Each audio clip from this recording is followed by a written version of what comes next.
Shepherd is one of the most committed artists I've ever met. I don't know how aware you are of his work and his practice, but for this season at the fair, he has 3 mural projects up. Last night he gave a dinner party, and today, and late last night, you DJ'd for Dr. Dre. Yeah. So, can you, how do you do it?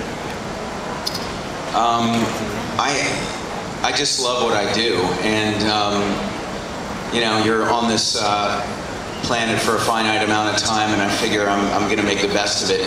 I'm a type 1 diabetic, and this gets into this really deep existential stuff. But anyway, my dad told me when I first was diagnosed with diabetes. He has a way of delivering things in a really uplifting fashion. He said, "Well, son, you're probably going to live about 20 years less than most people." So I guess ever since then I felt like the clock was ticking. There was an urgency, and also what else am I going to do?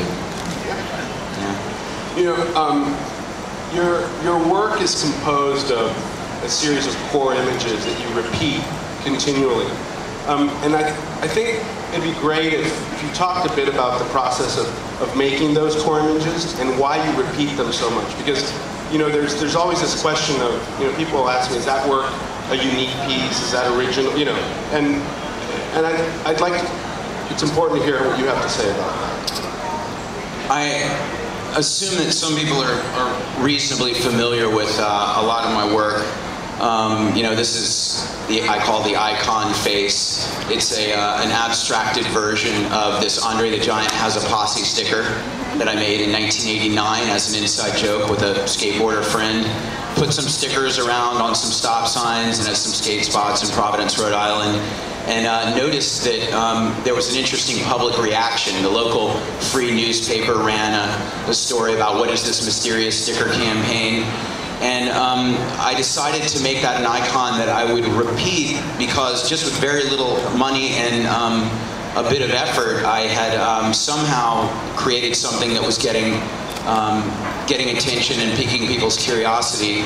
And I felt that needed to be a consistent thread through things I was doing. So even as I evolved the vocabulary of images, that there were some constants. And the other constant, other than a few main sort of logos or elements that I use, motifs that I use, is the color palette, red, black, and white, which evolved for both out of necessity, my budget dictating my aesthetic. I was making free posters at Kinko's by rigging the machine with a paper clip to yield free copies, and they had a red toner cartridge and a black toner cartridge, so that was it. Could use red and black. But I also really loved a lot of propaganda posters, Barbara Kruger's work, and I felt that red and black were really used a lot in advertising to good effect. And so no matter how much my work evolves, incorporating new stylistic elements, it always feels somewhat cohesive because some of the motifs repeat, and the color palette is reasonably consistent. So my practice is I make, when I started, no one was buying anything I was making, by the way, so I had to make everything very, very inexpensively. And I started by making 18 by 24 posters, which was the largest size I could screen print by hand. And then I would make 100 on thicker paper to hopefully at some point sell, but then I would make a few hundred on thin paper to put up on the street. And I've continued that. I've made larger images, but because I couldn't make really large pieces by screen printing then, I decided I would tile them up the way that Warhol would do the Coca-Cola or the multiple dollar signs or Warhol heads, or Maryland heads, and take over larger spaces in public with the grid system.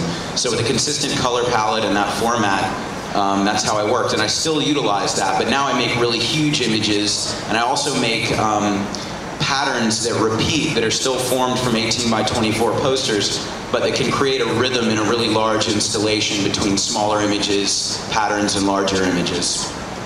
Another key aspect of your work is the distribution. When you started the Andre the Giant Has a Posse campaign, you accidentally invented, viral marketing, because you were producing it yourself. You were paid for the production of the stickers. You were paying for shipping stickers, and you were advertising in skateboard magazines to get people to call him so he would send them stickers. And at one point, he couldn't afford it anymore. So he had to charge a dime, right? Yeah. A dime a sticker, and then that turned into a business. That's right. Not a very good business.